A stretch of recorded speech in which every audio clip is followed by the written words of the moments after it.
Let's talk between the lines. नमस्कार, स्वागत है आप सभी का। एक सेकंड में माइक लगा लूं। और आज बात करेंगे कि नेपाल क्या कोलैटरल डैमेज है क्या अमेरिका और चाइना के बीच में।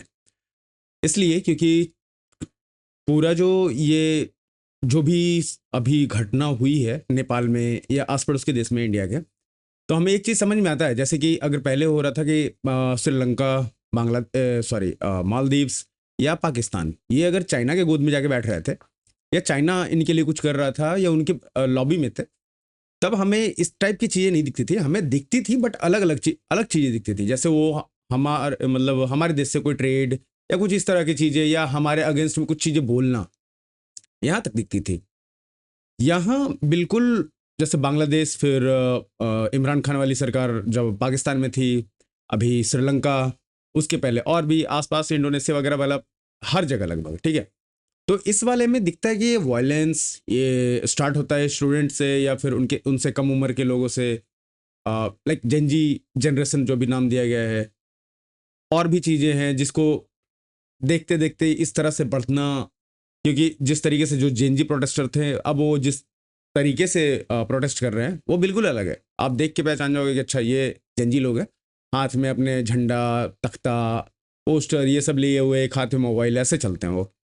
यहाँ गोलियां चला रहे हैं, आग जला रहे हैं, चीज़ें तोड़ रहे हैं देश में। तो ये थोड़ा सोचने वाली चीज़ भी है। और जो अमेरिका कराता है उसे प्रॉपर तरीके से ये चीज़ें प्रूफ होती है एक तरीके से, ठीक है।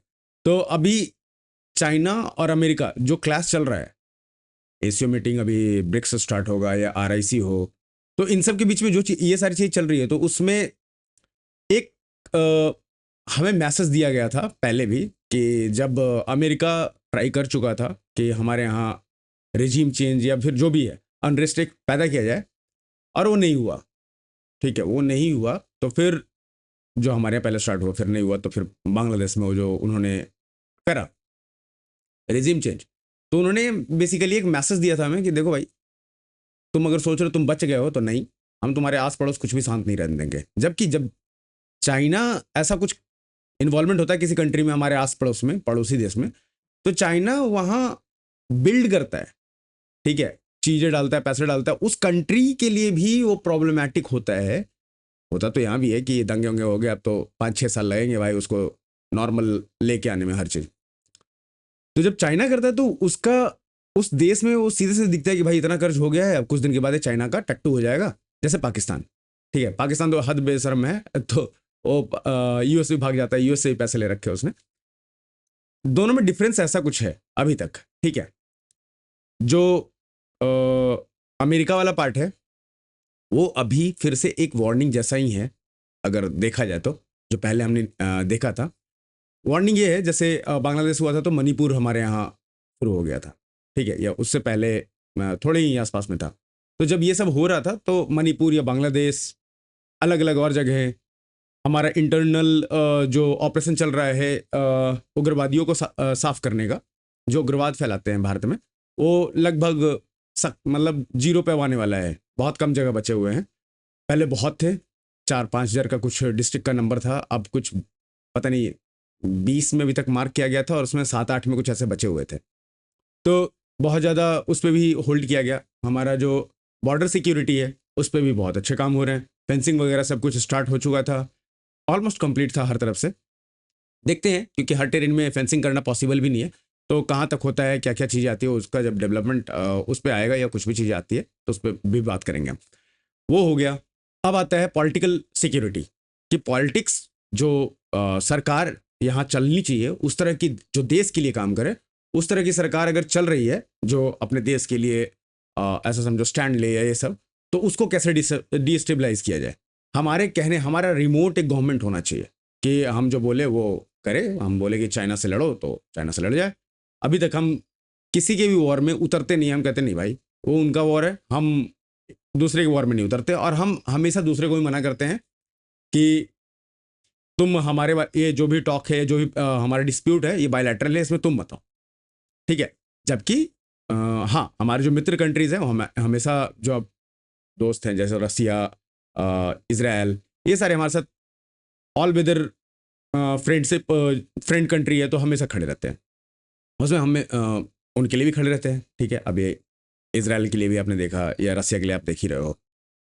तो ये सारी चीज़ें हैं। अब नेपाल से जो चीज़ें आ रही हैं, ये रिजीम चेंज हो जाएगा अगर तो, और हमारे यहाँ जो हो रहा है कि रिजीम यहाँ चेंज होता है, हमारे यहाँ डाउनग्रेड किया जाता है। जो हो रहा है हर चीज़ पे अटैक करना कि भाई तुम्हारा कोर्ट भ्रष्ट है, तुम्हारा राजनीति भ्रष्ट है। राजनीति छोड़ देते हैं, राजनीति तो है भी एक हद तक, लेकिन कोर्ट भ्रष्ट है, तुम्हारा इलेक्शन कमीशन भ्रष्ट है, तुम्हारी हर चीज़। आर्मी के ऊपर सवाल उठा दो, डिफेंस फोर्सेस के ऊपर कि क्या किया, क्या ऑपरेशन सिंदूर, पूरा संसार गाना गा रहा है कि भाई क्या मारा है यार। और हमारे यहाँ लोग कह रहे हैं कि क्या है ये। एक तो हाउस में खड़ा होकर बोल दी थी, आई थिंक महाराष्ट्र की चुनी हुई मंत्री है, वो चुनी हुई प्रत्याशी है ऐसा समझो, उसने बोला। तो ये सारी चीज़ जो चल रही है अभी, आप देखोगे इसमें और थोड़ी बहुत अभी के लिए, अभी तो थोड़ा शांत होगा।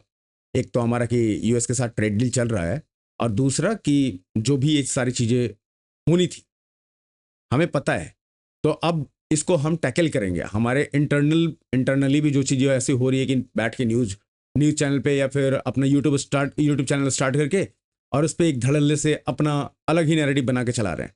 बहुत सारे ऐसे चैनल हैं, ठीक है। तो इनके ऊपर भी लगना जरूरी है, क्योंकि मोबालाइज ऐसे ही किया जाता है चीज़ों को। हमारे यहाँ अगर मैं गलत नहीं हूँ तो 2014-15 के आसपास फेसबुक को बहुत ज़्यादा एक्सेस दिया गया था, ठीक है। अभी के टाइम में फिर जब मोदी की रिजिम आई, उसके कुछ दिन बाद, कुछ सालों बाद चीज़ें बदलने लगी, कैम्ब्रिज एनालिटिका हुआ, उसके बाद फिर बहुत चीज़ें बदल गई। अब तो हमारे यहाँ हम खुद कहते हैं कि भाई तुम अपना डेटा सेंटर यहाँ, हमारा डेटा हमारे देश में होना चाहिए, हमारे यहाँ डेटा सेंटर बनाओ अपना, हम बाहर नहीं जान देंगे। तो अब तो बहुत चीज़ें बदल चुकी है। और अभी ये चल रहा है जिस तरीके से नेपाल में, वो एक जो मैंने यंग लड़की के बारे में बताया है कि बालदार शाह नाम है उसका, बालेंद्र शाह नाम है उसका, तो वो शायद पीएम के लिए आए। बट अब चीज़ें बदलती हुई दिख रही है। क्यों? क्योंकि एक तरफ से चाइना नहीं चाहता कि वहाँ कोई ऐसा यंग टाइप का कोई लीडर आए, ठीक है। चाइना का भी नहीं चाहता किसी भी कंट्री में जहाँ वो अपना कंट्रोल थोड़ा रखना चाहता है। यूएस चाहता है कि हमेशा कोई ऐसा बेवकूफ़ आए जो आर्ट से बैक्ड हो, like musician, like comedian, actor, ठीक है, ऐसे बीट जेलेंस्की और दिस गाय इन नेपाल। तो इन सारे को वो चाहता है कि यूएस चाहता है कि ये लेके आए। लेकिन अब वहाँ एक और खबर आई है कि जो वहाँ की एक ये मैम जो जस्टिस रह चुकी हैं नेपाल में, नेपाल के सुप्रीम कोर्ट में, तो इन्होंने एक्स चीफ जस्टिस, अब तो मतलब रिटायर हो चुके हैं, सुशीला कार्की, ठीक है। ये हो सकता है अब ये भी एक चेहरा हो। जैसा मैंने बताया, चाइना कभी नहीं चाहता कि यंग पॉपुलेशन आके वहाँ पे बैठे, क्योंकि नेगोशिएट करना बहुत मुश्किल होता है। जबकि अगर कोई एज्ड पॉपुलेशन बैठता है तो फिर ठीक है। इनका बयान भी है न्यूज़ 18 का पे, इन्होंने एक मतलब इंटरव्यू ही दिया। उन्होंने बताया कि नहीं नहीं, मोदी, और जो एक वेव चला है अभी नेपाल में, वो भी मैं आपको दिखाता हूँ कि मोदी को लेके सॉरी,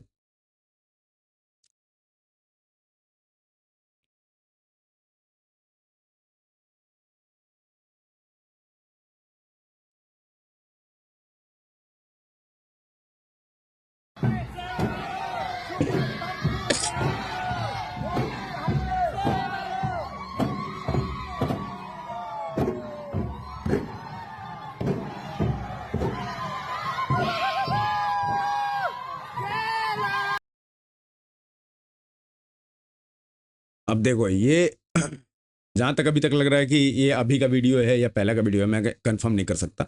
लेकिन वहाँ पे नेपाल में एक तरह से इंडिया की तरफ झुकाव भी है। दूसरा कि वहाँ के जो मोनार्की, एक टाइम पे मोनार्की चला करता था कि वहाँ राजतंत्र था, तो उसमें जो चीज़ें जिस तरीके से देश को चलाया जाता था, तो लोगों को दिख रहा है कि भाई ये एक अच्छा तरीका था जिसमें लोगों को फायदा होता था। जब से ये कम्युनिस्ट की सरकार आई थी, यहाँ बहुत सारी चीज़ें बदल गई थी जो लोगों को मतलब पसंद नहीं था।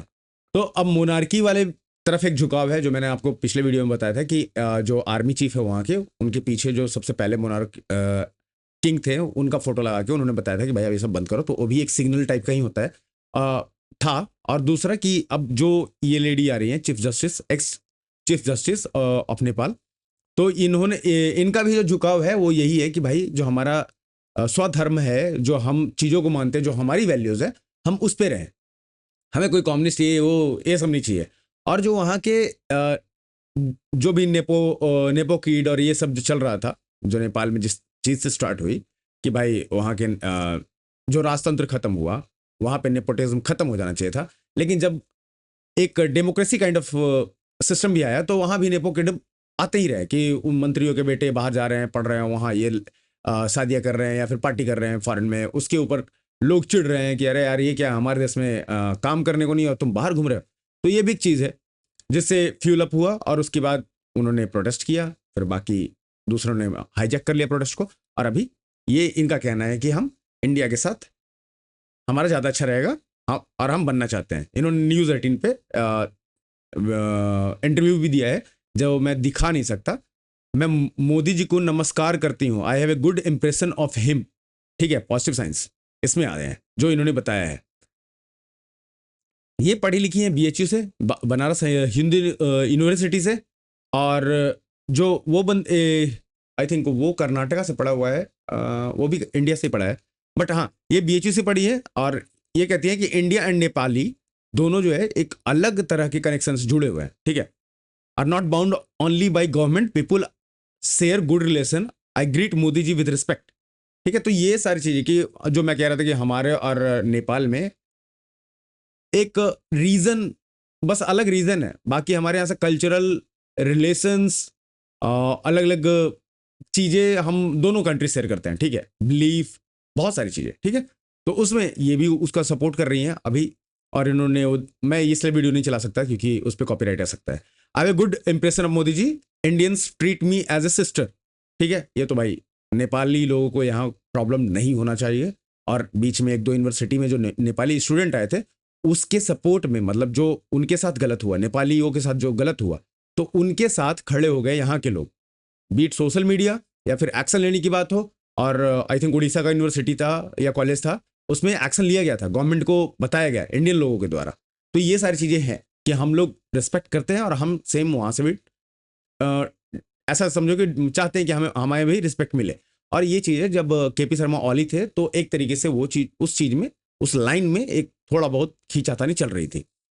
इन चीज़ों को अगर सही कर दिया जाए, या अगर मान लेते ये लेडी जो कह रही है वो, और ये आती हैं इनके हाथ में, क्योंकि जनजी इनको सपोर्ट कर रहे हैं, और आर्मी के बीच में, आर्मी और जनजी प्रोटेस्टर जो है उनके बीच बात होगा, और वो आर्मी को कह के इनके हाथ में सौंपना चाहते हैं अपना पूरा का पूरा देश का कमांड। तो अगर ऐसा कुछ होता है तो फिर एक पॉजिटिव साइन होगा इंडिया के लिए, जो होना चाहिए अभी के टाइम में। बाकी कंट्रीज, हमारा जो पड़ोसी देश है उसमें कुछ ना कुछ चल ही रहा था, तो धीरे धीरे अब शांत होना शुरू हुआ है। और ये सारे जितने आप देखोगे ये चाइना से कंट्रोल्ड हुआ करते थे, जिसको अमेरिका कहीं ना कहीं जाके उंगली करता था। अभी के टाइम में हमने बहुत सारे कंट्रीज के साथ जो अपने पड़ोसी हैं, या तो उन्हें मारपीट के साथ कर दिया या अच्छा रिलेशन के साथ। अगर बांग्लादेश पाकिस्तान को छोड़ दे तो बाकी सारे कंट्रीज के साथ भी ठीक है, एक चाइना तो खैर छोड़ दो, ठीक है। तो बाकी नीचे के इधर उधर के कंट्रीज के साथ सही है, चाहे बी इट इंडोनेशिया, मलेशिया, कोई भी हो, ठीक है।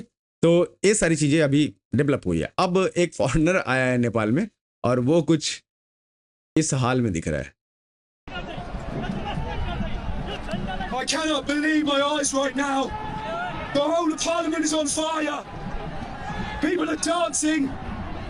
None of it is left. Look at it. The whole building is burned through. People holding Nepali flags on top of the fire engines. तो ये पता नहीं किस देश का है बंदा, ये जिस तरह की चीज़ देख रहा है यहाँ शॉक्ड है, ठीक है, और उसको रिकॉर्ड करके सोशल मीडिया पे डाल रहा है। चलो ठीक है, ये सारी चीज़ तो होती है यार, जो भी कहीं अगर कोई और देश में रहेगा तो वो होगा ही, होना ही होना है। आज के लिए इतना ही रखते हैं नेपाल वाले पार्ट पे। फिर एक और असम से स्टोरी डेवलप हो रही है कि वहाँ पे जो एक पाकिस्तानी या फॉरेन सिटीजन कह सकते हैं, और पाकिस्तान से कुछ कनेक्शन वाले लोग ऐसे एक्सपोज करने थे हेमंत बिस्वा शर्मा की गवर्नमेंट को, बीजेपी की गवर्नमेंट को। उन्होंने कुछ रिपोर्ट सौंपा, जो उनकी SIT गठित हुई थी, उन्होंने कुछ रिपोर्ट सौंपा है और उसको आगे उस पर कार्रवाई होगी। उसके बारे में हम बात करेंगे आपसे शाम में। फिलहाल कोशिश करेंगे कि ट्रंप ये अमेरिका वाला पार्ट कवर करे और इंटरनल जो पॉलिटिक्स वाला है उस पर हम आएंगे। अभी थोड़ा टाइम लग रहा है क्योंकि उस पर पूरा सेटअप बनाना पड़ेगा, तो हम उस पर भी आएंगे। अभी फिलहाल इनको सुनिए। इंक्वायरी हुए हैं, आज SIT हमें रिपोर्ट देगा शाम को 6 बजे। मैं यहाँ से जाके रिपोर्ट लूंगा, उसका बाद उसका बारे में जो भी सरकार को बोलना है सरकार आप लोगों को बताएगा।